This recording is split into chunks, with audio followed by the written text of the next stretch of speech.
Hi guys, welcome to this week's discussion post where we'll be looking into the predictive analytics project that we have been conducting over the past 8 weeks. So to start off, the assignment requires that we state the problem that we were solving, the methods that were used, the results and conclusion of the data analysis, as well as the challenges that were faced while conducting the project. So to start off, I'll introduce the title of the project that I was working on.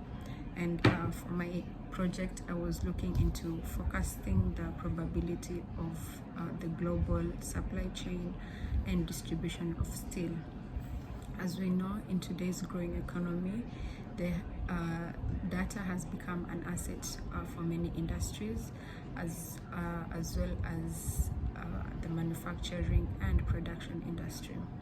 Predictive analytics tools and models have enabled companies to conduct decision making and improve their operational costs, as well as increase profit and identify any market inefficiency.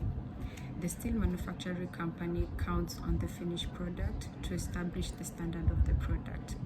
Thus, it is important to focus production of the steel being produced so as to satisfy and meet customers' demand.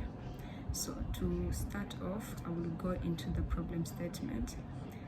And we've realized that globalization and the rapid growth of demand in the production of steel has seen most of the steel companies producing low steel into the market.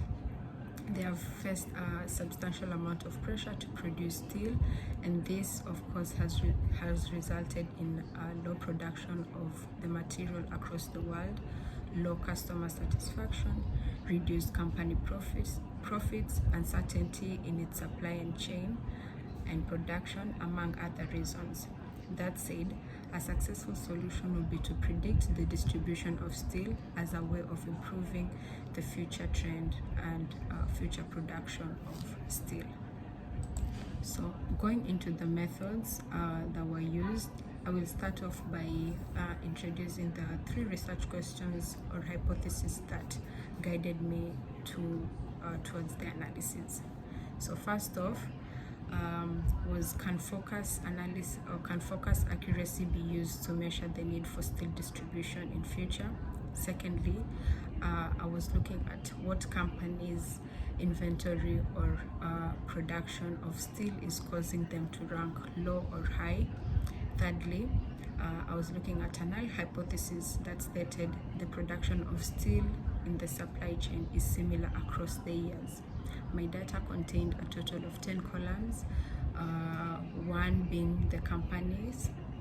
This listed all the companies that produce steel.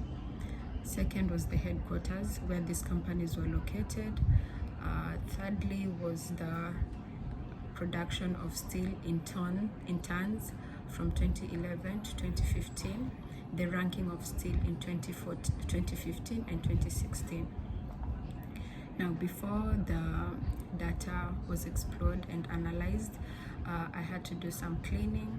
So I went ahead and used the Excel select and find tool to key in the values that were missing in some of the cells. After that, I proceeded to explore the data and come up with the following methods that were used. One was the regression analysis.